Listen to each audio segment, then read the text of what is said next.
Hello, and welcome to D8 for Inspiration. My name is Dustin Fletcher, and we're here to talk about the spookums. So, keeping your horror games spooky but safe, but let's meet my other amazing peeps that I get to hang out with today, which is amazing because I feel like this is the luckiest morning in the world for me. We're gonna throw it to Prince on, this side, that side, one of these sides. I exist somewhere. Hello, everyone. I'm Prince, also known as Dimples and Dice. Pronouns are he, him. You can find me over on Twitch, Twitter, Instagram, all that jazz as Dimples and Dice. And I may know a little bit about horror games.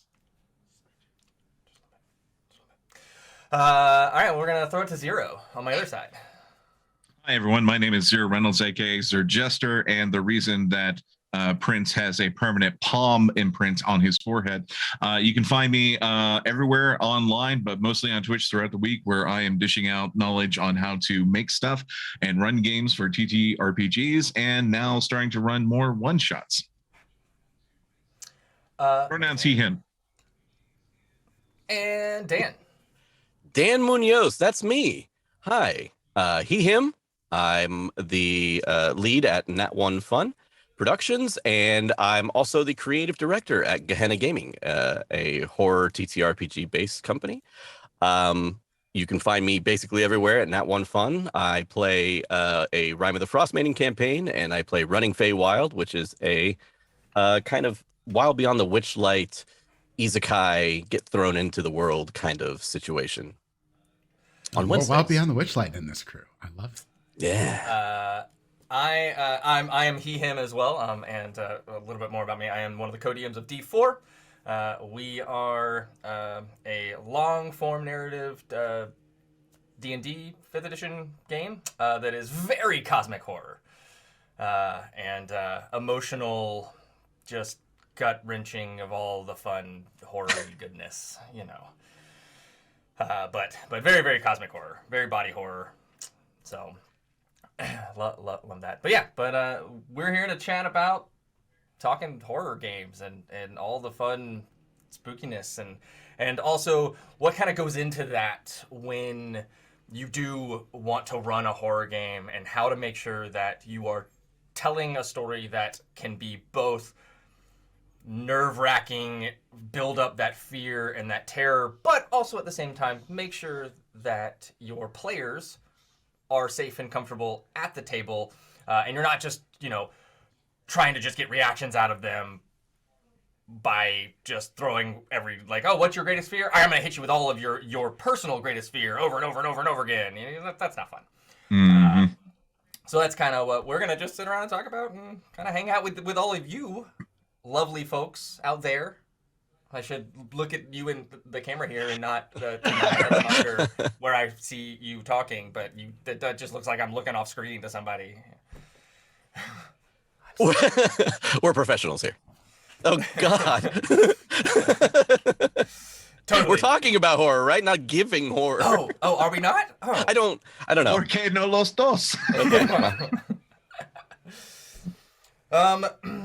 So for me, one of the very first things that, when I'm like, okay, I know that I'm gonna tell a horror story, whether it is a one shot, of the tragic horror variety of, you're all gonna die at the end of it, let's just tell a fun story, or a long form, narrative, or even a survival horror. There's multiple genres of horror out there.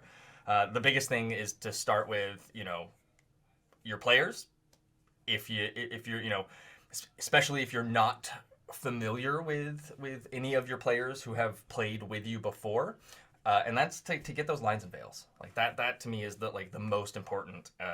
Getting a player consent form out there, filling out, making sure that they submit, so that way you as the storyteller know where you're hitting towards those yellows and reds on that aspect. What do you guys think? Oh, absolutely.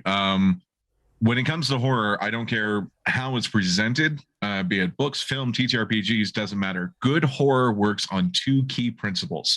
The first one is safety, as in the audience can experience this safely. The second one is catharsis, as in you come out the other side and you're okay. So even if it's a matter of you not having the wherewithal or the knowledge to make a consent form, there's plenty of tutorials online. You can also simply just list out all of the things the players might encounter in a given session.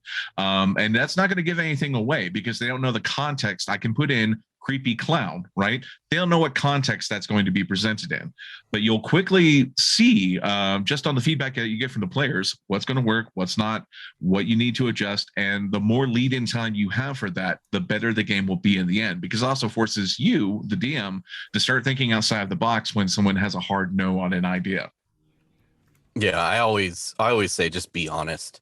When you are running a horror campaign, there's no reason to try and kind of like hide stuff, like surprise people with things. You can always surprise them with situations, but don't surprise them with content. You need to know, they need to know when they go in what to expect in terms of what kind of game they're playing.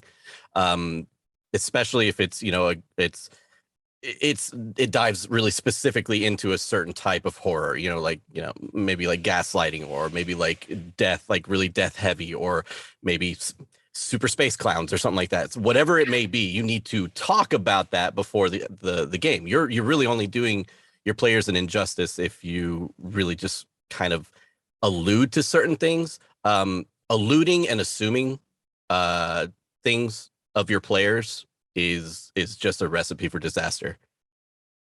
Yeah, I mean, you can touch a lot of stuff if you're very clear with what you're going to bring to a game.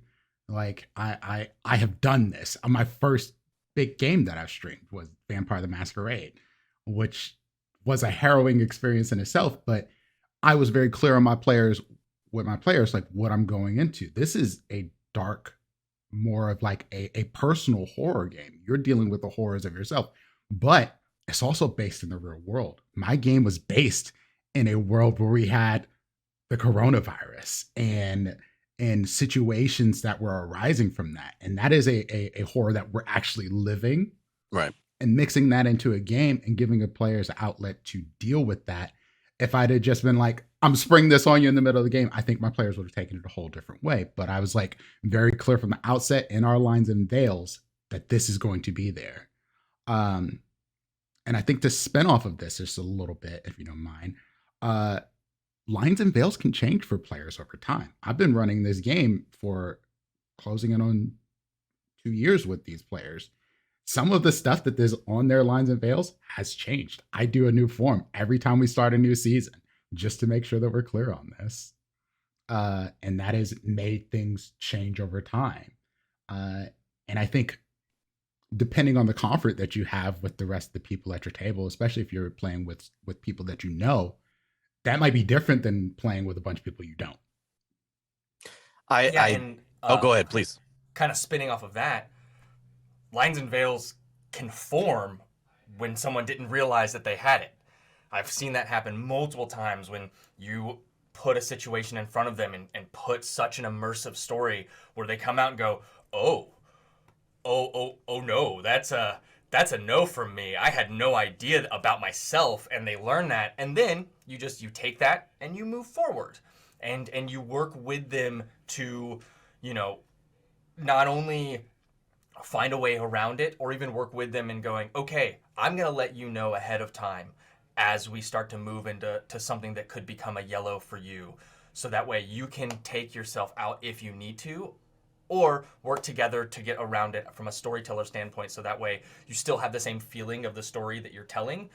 If something from your story that you already have implemented in becomes a veil or a line for a player that they did not realize that they had beforehand, just so that way you can just check in, touch base, and just make sure everybody's on the same page. And like Zero said, feel safe, and feel like at the end of the day, you come out of it and you realize, everybody understands that, hey, this is just a game. Real world comes first. That's it! ! Like, no matter what, we're just telling a story. Your real feelings are the most important. it's always best to have preemptive and active safety tools as well. So preemptive is your like, hey, this is what it's all about. Here's your consent sheet or whatever you might do prior to the game even starting. But to have the wherewithal during the game also to not only support but also to encourage people to speak up whenever things might go overboard. For instance, like you said, whenever a line of veil might have not been noticed beforehand, and all of a sudden they do have a situation where they're like, oh, no, stop. The session shouldn't have to come to an end for them to feel comfortable enough to be like, hey, by the way, that thing we talked about like 30 minutes into the episode and I had to suffer for an hour and a half for, I didn't like that. There should never be a situation like that. Like during the session, there should be tools that they can use and they should feel comfortable enough in that session to be like, hey, real quick, there's this thing going on and I don't like it. Yep. And that kind of leads into session zeros are extremely important, especially with horror games. You know, not only can it be utilized as a, hey, everybody meet each other if nobody has played together before, or if there are players that have not played together before, including with the storyteller. But also it really helps to get kind of set the basis. And instead of just, emailing or chatting over, Discord, it really allows you to get face-to-face, whether it's virtually or in person, to understand these safety tools with your players and with each other, and then start to get into the tone and the feel of what the horror story and the horror game is going to be. What avenues of that horror, of that emotional, immersion pull are you going to want to tell your story, and it helps get your players not only to understand that, but to get into that mindset, because you have to make sure that they're not coming in expecting a wacky, silly game when it's going to be, psychological and, emotionally powering. It's like, all right, I was like, oh, I'm here to play, a fun game, and you're playing 10 Candles. I mean, you gotta, So those session zeros are very, very important to make sure that everybody is on the same page. Yeah, I think my first experience during games, I did not have a session zero. My first campaign that I put together, and that campaign fell apart. And it was a live and learn sort of thing, because at the time, I didn't know about a lot of the tools and stuff that existed then. And ever since then, I'm like, well, I'm not going to make the same mistake twice. And it's not just, that's just not just content. That's also how your group's going to mesh together too. You get a good idea of what kind of characters they're going to run, because I had a character who was leaning deep into horror aspects of their character, and none of the other players were. And that was a huge disconnect. And it played out exactly how you think it would. This character was literally haunted, did not get along with the happy-go-lucky D&D adventuring group. And that eventually caused problems. And I didn't see that at the start because I didn't have that session zero. It's super important. And I think noticing, one of the things that I try to do more active than anything else is actively listen to my players. Like, be it in the game, out of game, Discord, whatever. Because the players will tell you a lot, sometimes without even touching on the exact thing that's bothering them, or not bothering them, the exact thing they love to see. And this is very important in any game, but it's especially important in horror, because if there's something that you're tiptoeing around, that is sort of like in the back of a player's mind, that sort of thing will just kind of creep out into different chats. You'll see a message that you're like, is there something more behind that? And maybe it is something they want to talk about, maybe it's not. But if you're really paying attention, that'll help steer your game too. But it also will tell you, maybe this person is not a fit for this game. Doesn't necessarily mean they're not a fit for anything that you'd run. Yep. But I would not bring all the players that I've played with over my many games to every single game that I play in. Because it won't work. I run some dark, horrible things sometimes. And I love those things. And I want players who love those things too. But that's not for everybody. And that's why it's very important to have these session zeros, because you as a DM, you want to tell a story too. You want to get the most out of your game. You are a part of the game too. And if this is not something, if you have to compromise everything to make your game run, then maybe that's not a game you should run.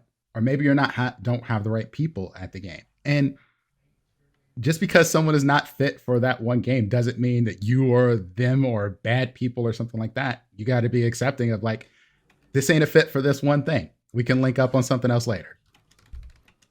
Yeah, and I've often self-styled myself the high priest of session zero. I believe every game should have a session zero, but when it comes to horror in particular, that's boilerplate. It must be there because per force, by design, the content you are dealing with is going to be challenging. That is the full aspects of horror. And if you are not respecting that, you're doing yourself and your players a disservice. One, you're already crippling the story you want to tell from the word go. Two, you're putting people in unsafe situations potentially because you are not respecting that what is blasé to you might be really, really unnerving and very, very challenging material for anyone else sitting at your table. And that's before you go into the sociological portion of it, the fact that horror for us in the United States is very different for horror overseas, or what might not scare you is very, very taboo in a particular culture. You have to roll these things into your planning stages, and the only way you can make absolutely sure that everything is squared away is that session zero. So if you're going to do any kind of horror game, and I think we've been sort of desensitized by a lot of the streamed games, particularly on Twitch, because they are fun and chaotic and wacky and zany. No, that's not what your horror game is necessarily going to do, and you have to be ready for that. I like I like what Prince was saying, kind of circling back to it's you have to understand that horror games are not one size fits all. If you pick up a book and you're like, oh, I want to run this, you can run it for 15 different groups and you're going to play 15 different games. It's going to be completely different. You might have some similarities here and there, kind of following the core book, but you do have to understand that you're running it for people that are different. People are they're not robots. We are all different. So people are going to have their lines and veils are going to be different from each other. And the fact is, you pick up a horror book, if you want to run it, that's fine. But you have to understand that you are going to make changes to this dependent on your players, not you. If you want to run it, that's fine. You can absolutely run it. Here's the game. Here's what you can expect and everything like that.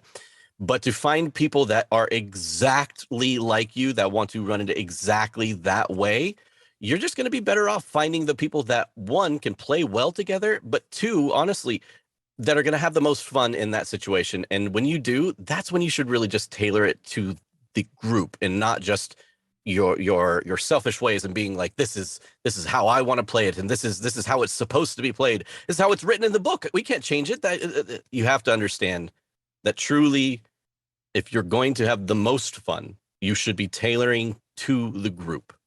Period. Yeah, don't be that storyteller. Don't. It is a collaborative game. When we do TTRPGs, they are collaborative. Absolutely. You're not the only person at the table. The story belongs to everyone. Yeah, Just a reminder. Utilizing that, like, a great horror game takes the characters' fears and aspirations that each player has and weaves that into the story to use that personal connection to help build that suspense, build that fear, build that just heart-racing adrenaline that comes when you are telling a spooky story. And utilizing that, working with that, really takes that collaborative, essence of TTRPGs and really puts it full force, because you're telling stories together, and it really helps at the end of the day. Just makes you feel like, hey, we just told this really great, we were sitting around a campfire telling ghost stories together type feeling.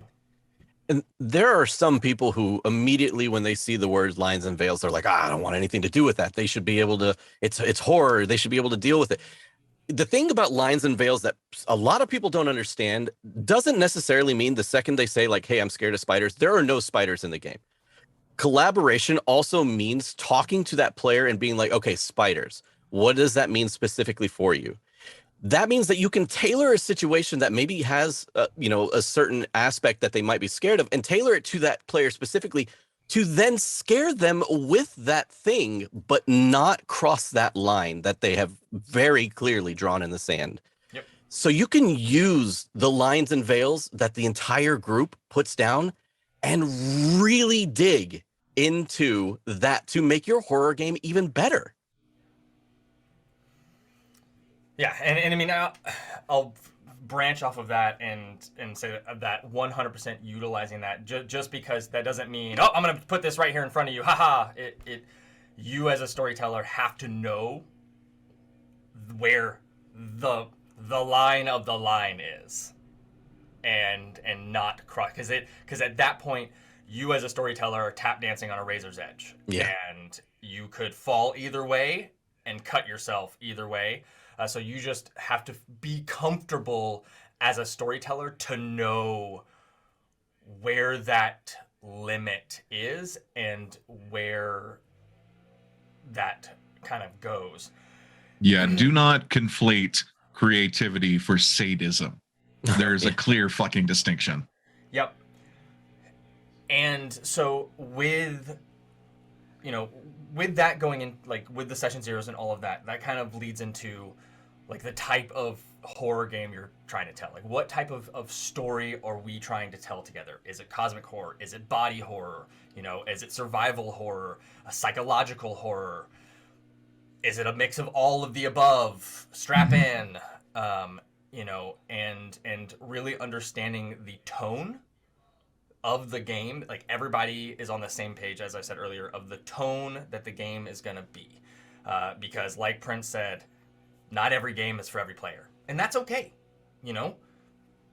and as long as you as the storyteller are upfront with the type of tone you are setting, then all should be great, and you move into that.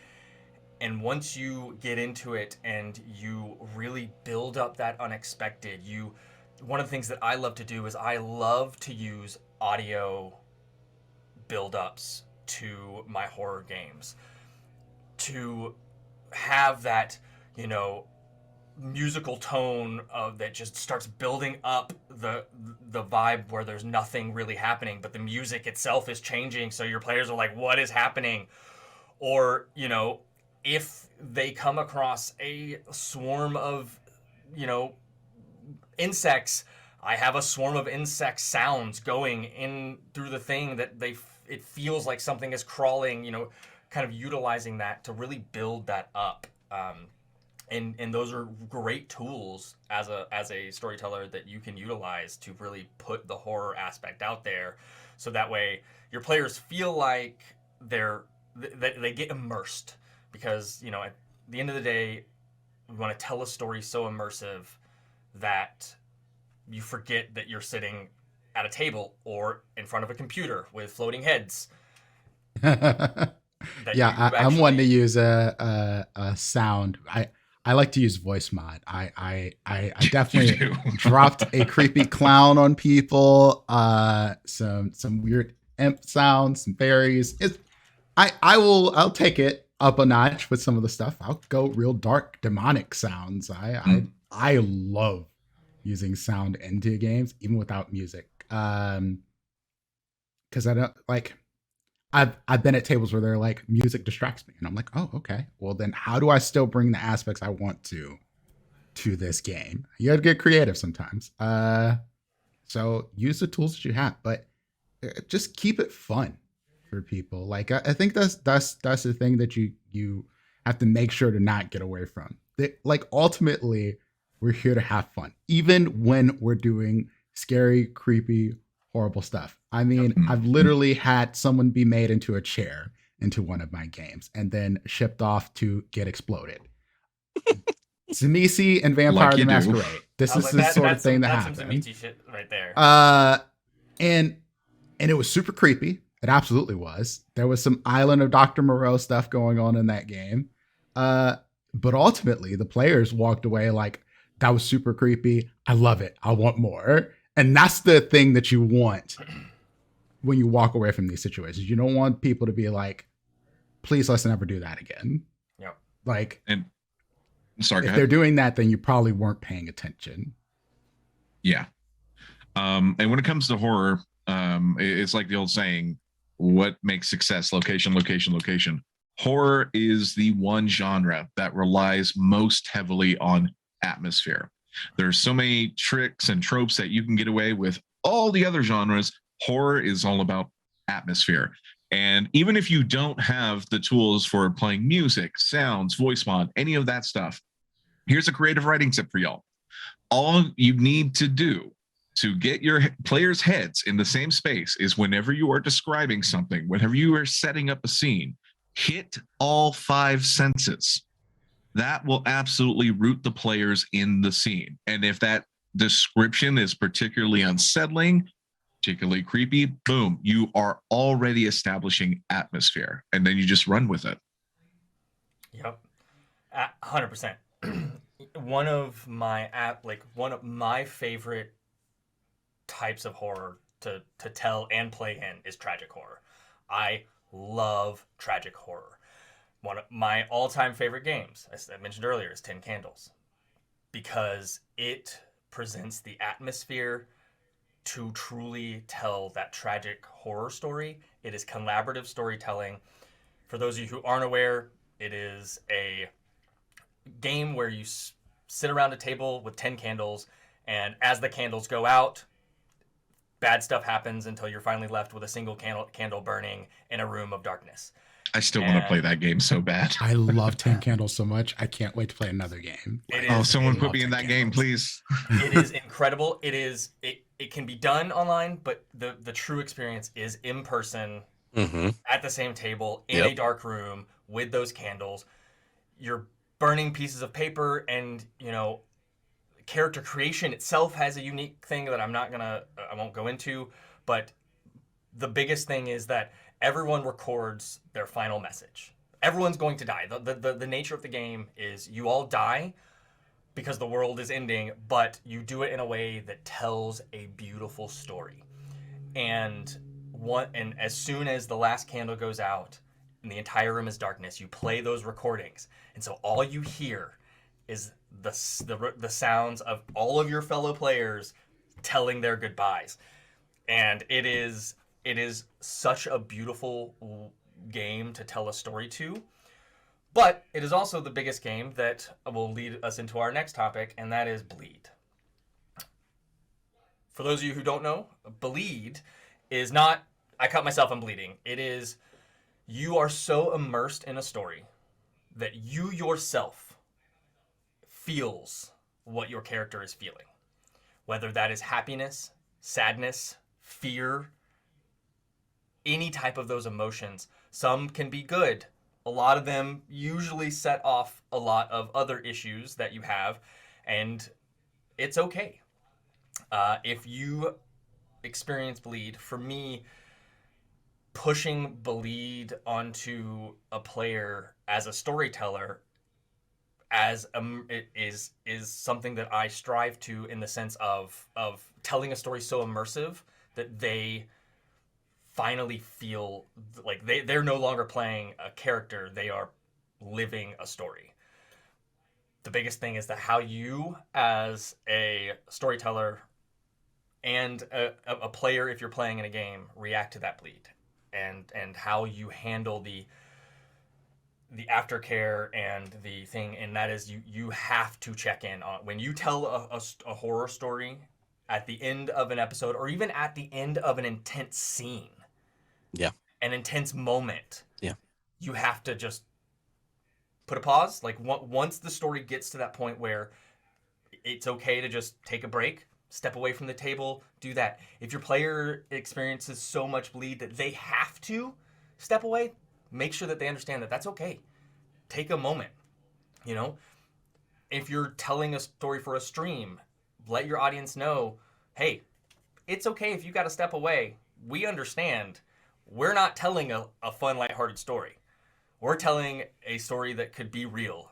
And if you got to step away, that's okay. And so player check-ins are huge. And Yeah. probably, to me, the most important aspect of running a horror game is checking in to make sure my players are okay periodically throughout the game and then even after the game. And then figuring out whatever, especially like after a game, it's like, all right, you know what? Let's go get waffles. You know, it's like 3 a.m. Waffle House is open. You know, we're Southeast Coast. That's what we do. We go to Waffle House at 3 a.m.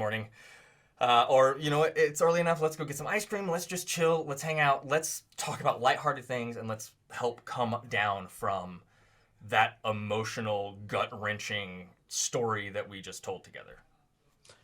I always find that, especially if you're running horror, if you are running the game, you must be at least putting the effort to be empathetic during the game. You must be able to read what your players are feeling in the moment and dictate whether or not it's like maybe it's a harsh moment, like you said, during the game, like you had just completed a very emotionally intense scene or something like that.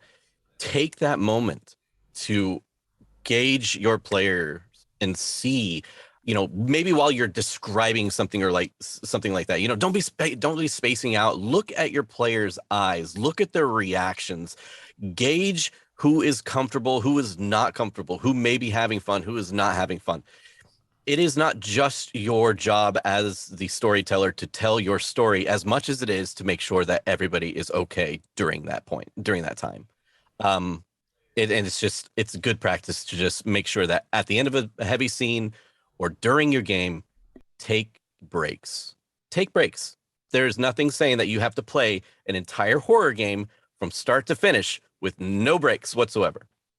Those breaks, get some water, go to the restroom, do whatever, and take those breaks. Those mental breaks from a high stress situation will like literally relieve stress from a personal perspective versus just your character. Yeah, even in a stream game, absolutely.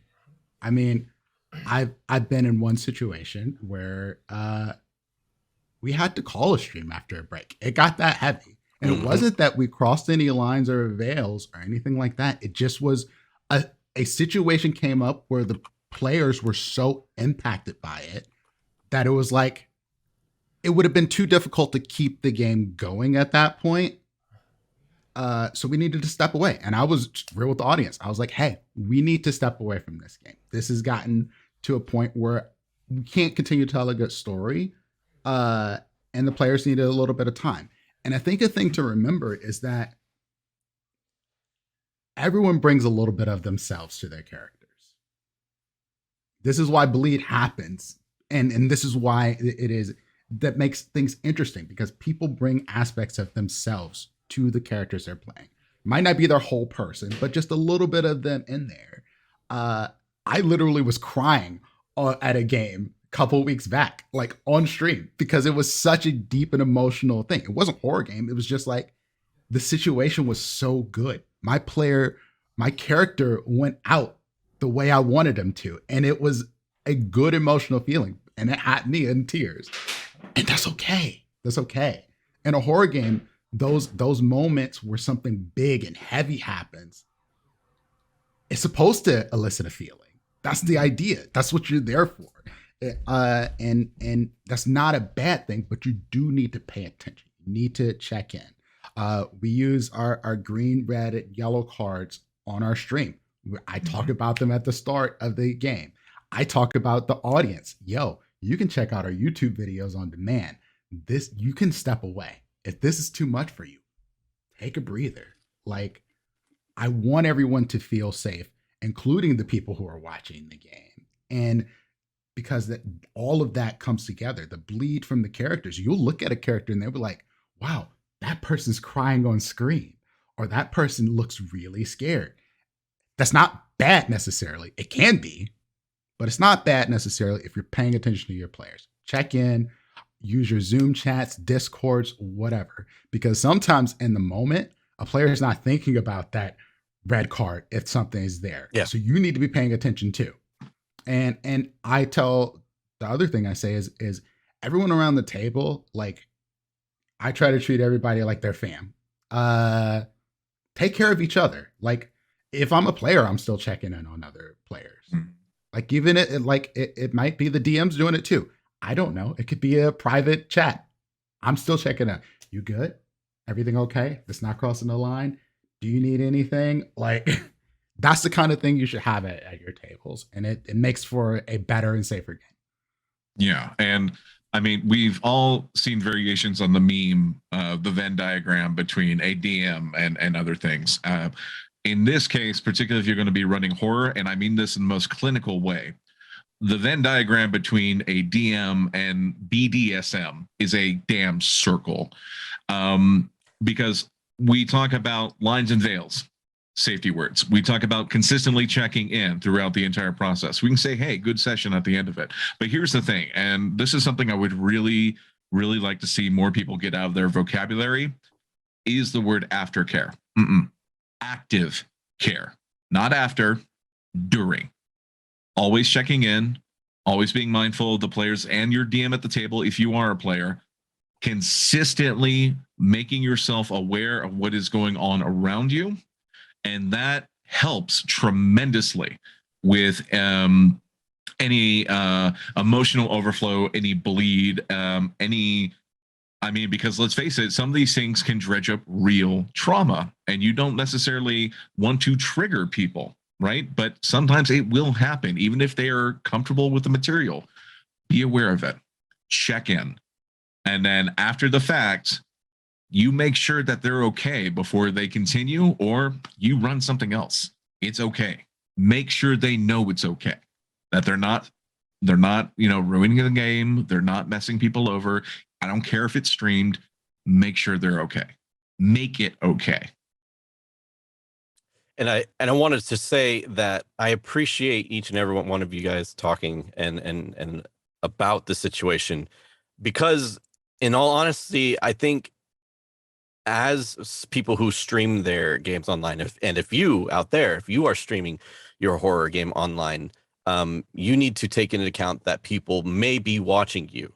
And you need to set the example and show that it is okay to do these things, and it won't ruin your story, and people still will want to come back and watch your story, even if you deal with a situation where a player may find it uncomfortable.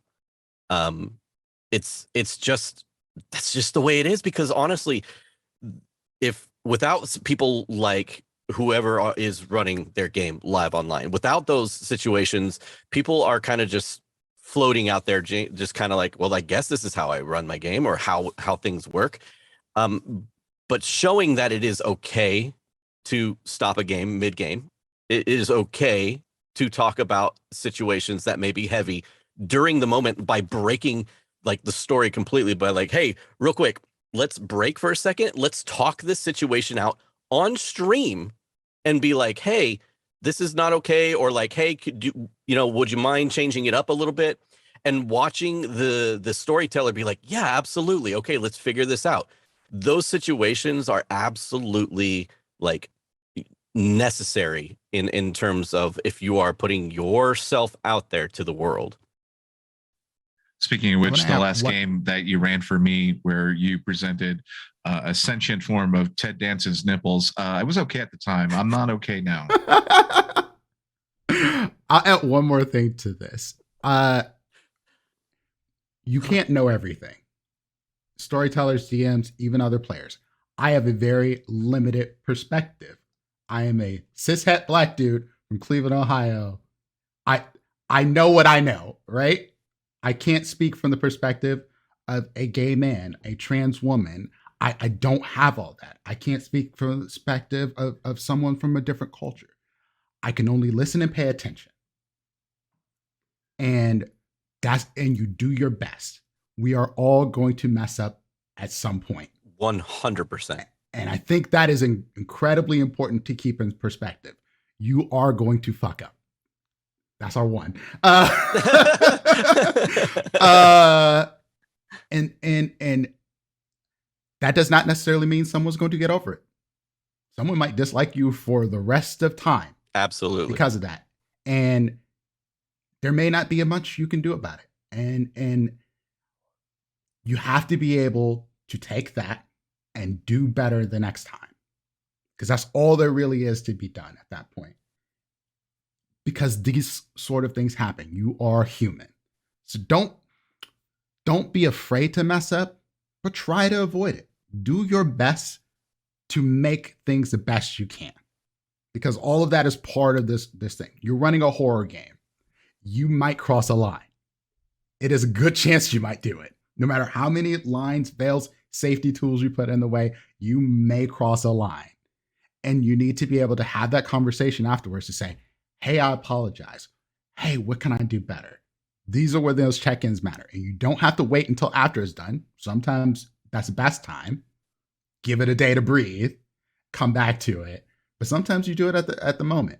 But live with the decisions that you make and do better every time you come back to the table. Own it and make it right. Yep. Yeah, absolutely. And I mean, even on kind of going back to what you were saying about stopping, I mean, even on D4, like we're a studio show, we're sitting at the table after an intense moment. I mean, for those who have seen D4, our players get emotional a lot. We push that on them heavily. And no matter what, we always stop and say, hey, are you okay? And I mean, it's not just fear. It's not just horror. I mean, it's anger. Like we've had screaming matches in character where we have to literally go, no, it's okay, audience. We're friends out of game. We promise. We're just, we're good. And, and that's the other thing, is sometimes you need to check in with your audience and be like, yeah, I promise, guys, we're okay. We're good. Mom and dad are fighting and it feels weird. Because those kind of games get really intense. You need to let the audience know this is just characters. These are not the players. Yep. Yeah, I promise these two players like each other and they're gonna go out for beers later. I promise it's good. And just making sure that you're just doing those check-ins. So that is like I love that active care. Like I'm gonna hands down 100% use that word. That incredible.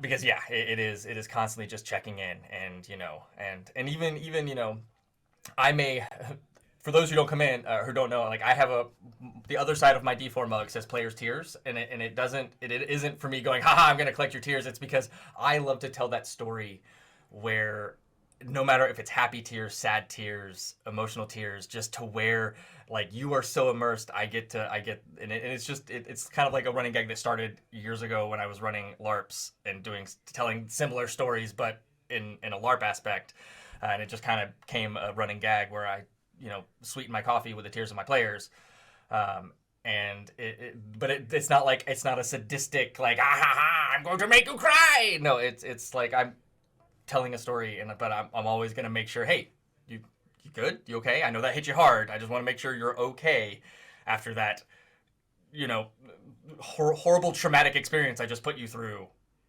or put your character Dustin, through. I'm worried about your sodium intake. I just want to put that out there. That's good. It's fine. It's fine. The tears aren't sweet to you guys? No. Look, I said I cut sugar out of my. That's fair. That's fair. There might be some kind of condition going on there. I don't know. This is our check-in. Yeah, are you okay? You okay? Do you actually like the taste of Vegemite? I'm just asking. Oh God. No. Everything's makes so much sense now. No. But that is it's telling horror stories is just it's cathartic for me as a storyteller to at the end of the day know that I've told a story that has immersed my players to the point of just going, at the end of the day going, damn, that was good. Like that, like, and Yes. And it just, yeah. And You know, to me, I find that a lot more in horror games. A lot of at the end of a horror game, I hear like, damn, holy you know, oh my God, that was so good. Compared to a D&D game where it's like, oh, that was fun. That was cool. That was really fun. But it's like at the end of a horror game, it's like, oh, right. Okay. yeah. Oh, that was good.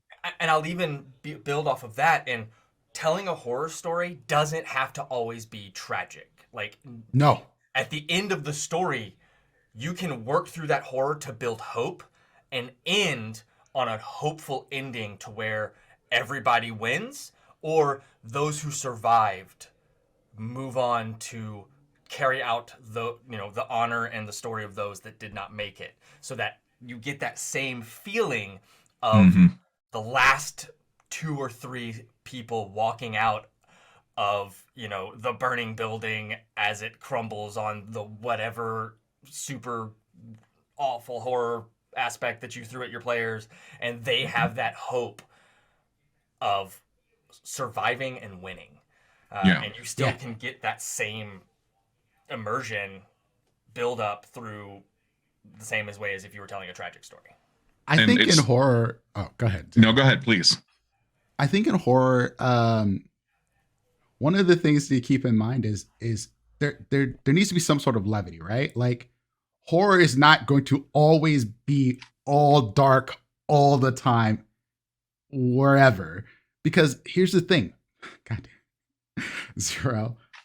People are going to still people in the middle of this. There will be real people will drop puns in the middle of some of the most horrible, awful situations. Like, people will laugh instead of cry in these situations. You have to keep this in mind when your players do it too. Like, people are like, oh, you'll get an audience members like, this is ruining immersion. I'm like, no, this is more immersive because people are having real reactions to the things that are happening. Sometimes the real reaction is, this is so horrible that I have to laugh at it because it is that bad. And that's okay. Like, that is also part of horror.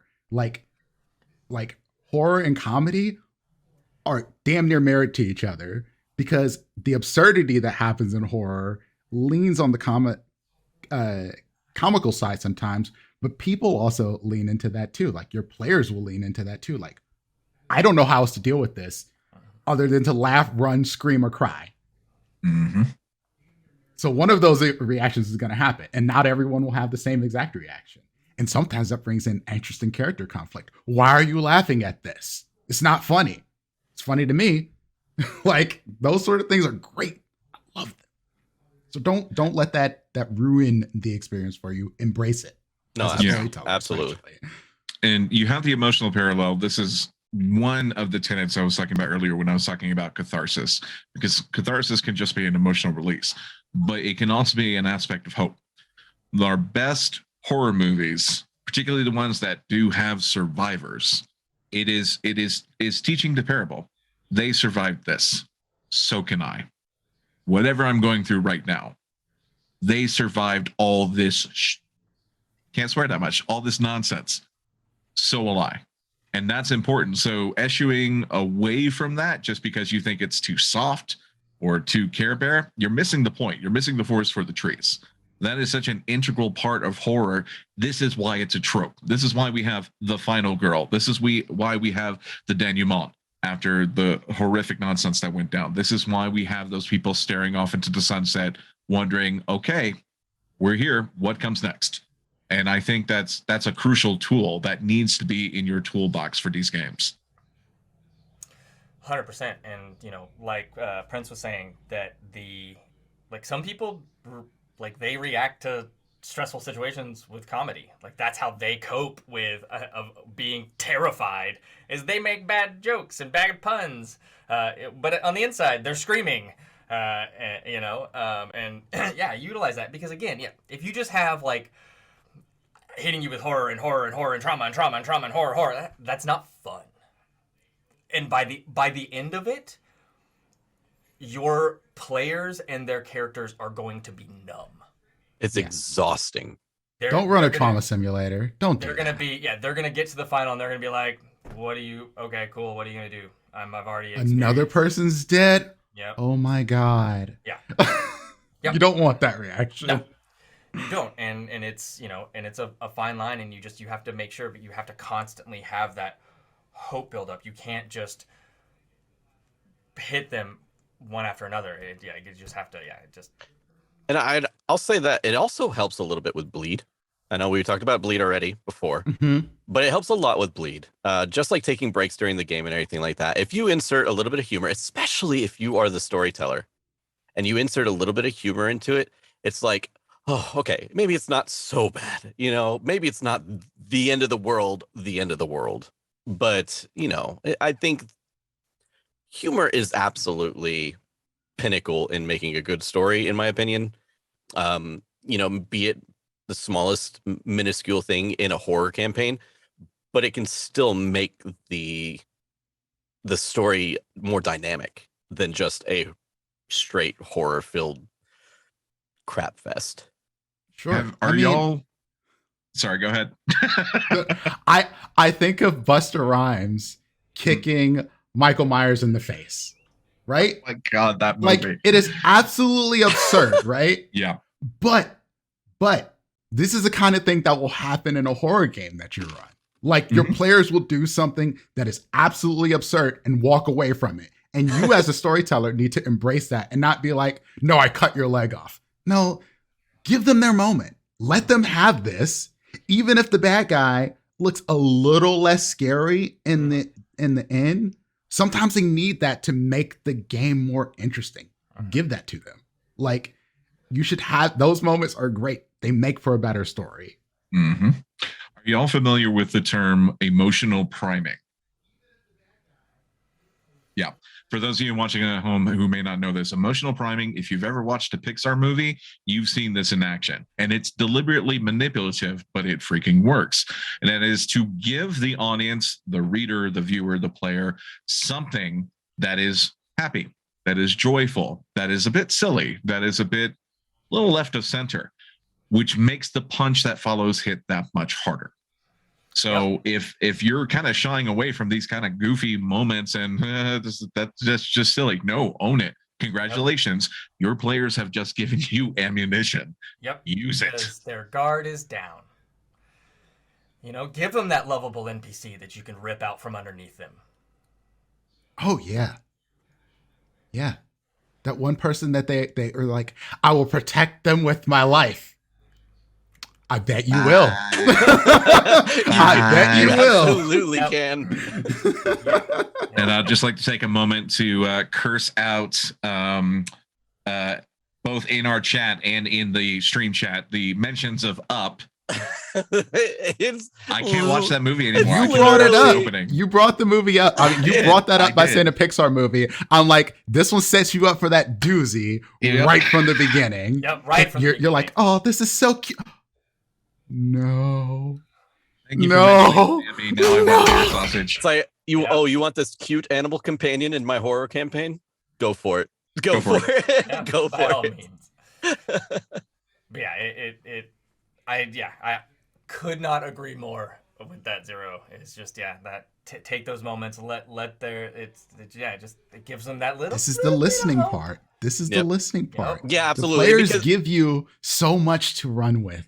And this is also a moment to kind of foot stomp the active checking in on people too, because you can give those people what they want, and also like in your mind you're like, okay, I'm gonna turn this into something even wilder or something like that, but make sure that they are okay with you doing that, because you can absolutely be like, okay, yeah, you got this little puppy, well, I'm going to see what I'm going to do with this little puppy. Well, they were like, no, absolutely. Do not touch my puppy kind of thing. Yeah. So just, make sure that you're checking in with your players about situations, especially if you give them something, or you do give them that little bit of hope or something like that. Make sure that they know that you don't have, if they're against letting something happen to the puppy, you don't have to take the puppy out. You could just make the puppy cursed, and everything the puppy touches dies. Or in my case, in my game, my their little companion was working with the bad guy. So, oh yeah, see, there's great ways to use these things. Yep. Yeah, I will say on that, you don't want to always take away their hope because again, that No, leads absolutely not. to that numbness of there's so you have to. It's just every now and then you want to just be like, oh yeah, let me just. Oh, you're happy. Oh well. Give them those wins every now and then. That makes the fall even harder, and it makes it more meaningful. Like if they have no wins, then again you get the numbness, and then they don't know which one's going to be the one that falls out from underneath them. Constant state of paranoia of what's coming around the corner. I'm looking around the corner. Well, now I'm gonna hit you from the backside that you weren't expecting because you're looking around that corner. You killed my puppy. That's great. You nuked the littlest pet shop from orbit last week. Hey, I let them literally punch through a Samisi monster in one of my games. Like, punch the chest in. Now, that does not mean that horrible stuff didn't follow that, but they needed that win at the time. And so I was like, here you go. I'm going to serve this one up on a platter. So when, your friends get kidnapped, it'll feel way more impactful. And y'all go into a TPK situation.